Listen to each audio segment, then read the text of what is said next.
Welcome guys, this is my updated Stamplar build for Mufasa, and I tested around a lot over the past few weeks.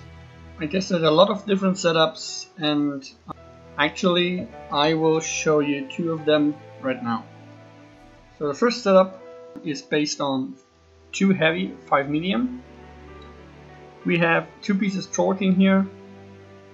You can also go with Bloodspawn if you want, but for open world I really recommend to use this set. Then we have 5 pieces Bonfire on the body. Make sure that everything is tri-stat enchanted and all is impen. And on jewelry we have the endurance set. So we have 1 healthy, 2 robust, and 1 with stam recovery and 2 with weapon damage enchantments. On our weapons we have the Maelstrom Greatsword with double dot poisons, with damage health poisons. Yeah, the Maelstrom Greatsword is the only useful backbow weapon I would say for open world, because you get a dot on the crit charge, and as you will see in a sec, we only have the crit charge as an offensive ability on this bar. Why Greatsword and not Axe or Mace? The Greatsword provides higher heals on our rally, and yeah, that's why I think it's most useful. On our main bar we have the Master Axes. So those increase the bleed damage of Twin Slashes by 1500 each tick. So long story short, those Master Axes double your rending slashes, so they will tick like twice. So let's take a quick look over our stats. We are on 12.4k maximum magicka, 22.7k maximum health. Seems low, but trust me, it is enough. Maximum stamina on 30.7k. We have a magicka recovery of 924, a base health recovery of 906, stamina recovery around 2.2k unbuffed, and we have weapon damage unbuffed on our back bar 2.8k. On our front bar we are nearly at 3k weapon damage. 30% crit unbuffed, and those are our resistances unbuffed because we are on medium armor. So now you can see I'm not a vampire. We are using a warrior boon, and for the food we are using all primary stat recovery. So this is this one right here. So it increases health recovery by 446, magicka and stamina recovery by 410. Yeah. For potions we have as always the essence of immovability with immunity to knockback, health and stamina. So when we are fully buffed up, then we're using a pot, probably jab. We are at 40% crit. Main bar on 3.4k weapon damage, 2.5k stam recovery, 1k health recovery, and yeah, buffed around 21k resistances. So before I go on to the skills, I will show you the other setup that is a bit less damage but even more tankiness. So if you feel more comfortable with that, so here we have 5-1-1, so 1 light, 1 heavy, 5 medium. So we have again 2 pieces chalking. We have here fortified brass, which gives you a huge amount of resistances. You have seen this set on my Medicus build, and yeah, this will make you really tanky. You will see that at the stats in a second. We have agility here with 1 healthy, 2 robust, but here all stam recovery. And here again, same setup, Master Axes and Maelstrom Greatsword. Here we are, unbuffed stats, we have only, it's nearly the same, but here we have only maximum stamina of 28k.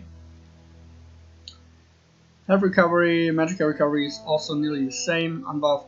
Stamina recovery is a bit lower, about 2k, and we have slightly lower weapon damage of 2.7k. But you can see our resistances are much higher than before.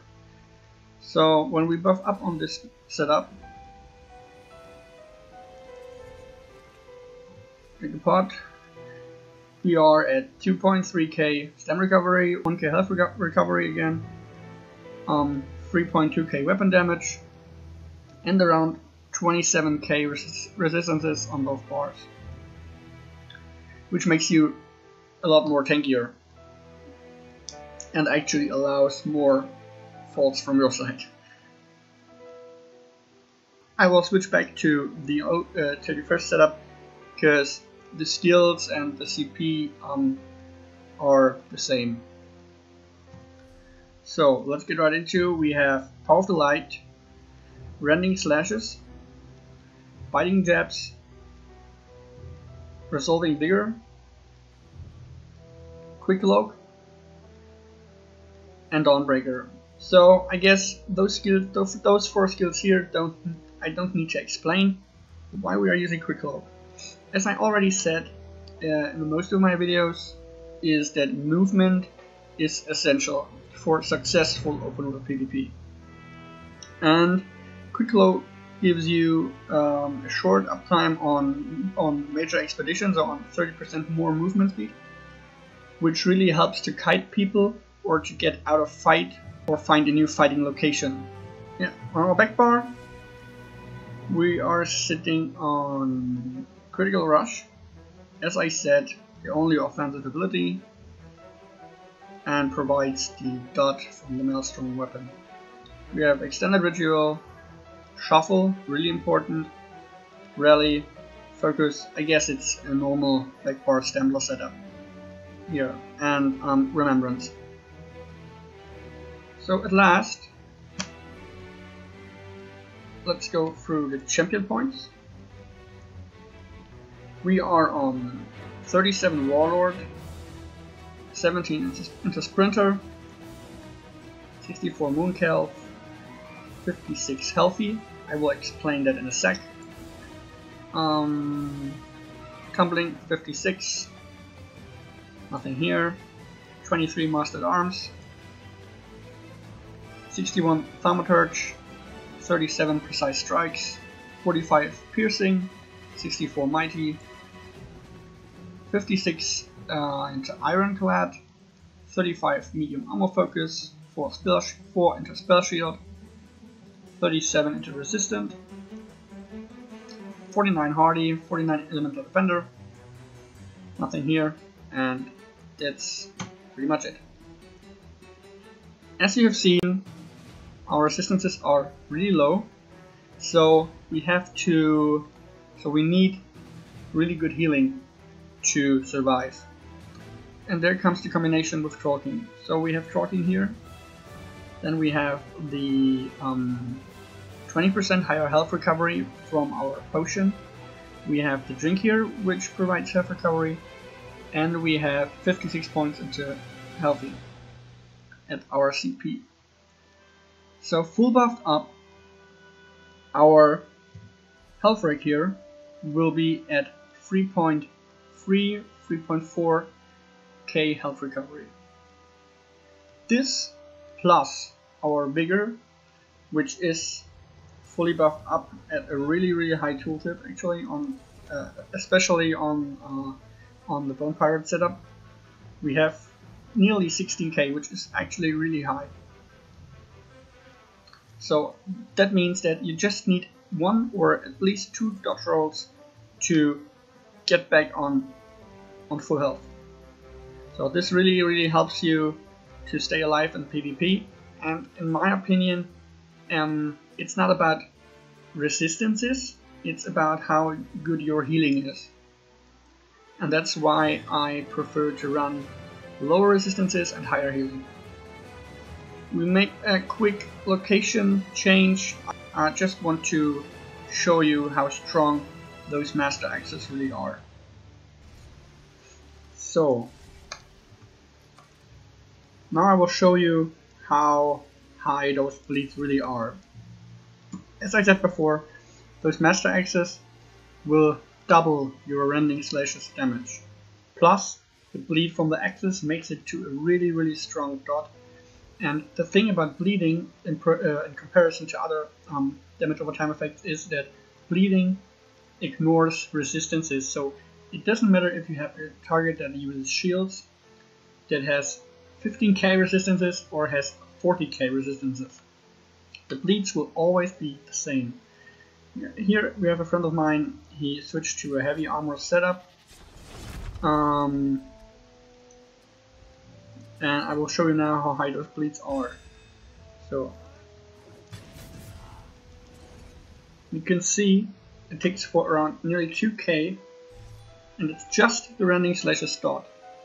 So with both dots you can see the bleeding is insane, and that really helps you to get pressure on enemies even without jabs. So last I will show you the example with torquing. So we have a pot up now. You can see we are on 3.2k health recovery. Plus our vigor makes it to a really strong healing over time. Yeah, that's the end of my update for the Mufasa build. And I hope you enjoyed the video. Leave a comment below, ask if you have any questions, and then I would say I see you next time.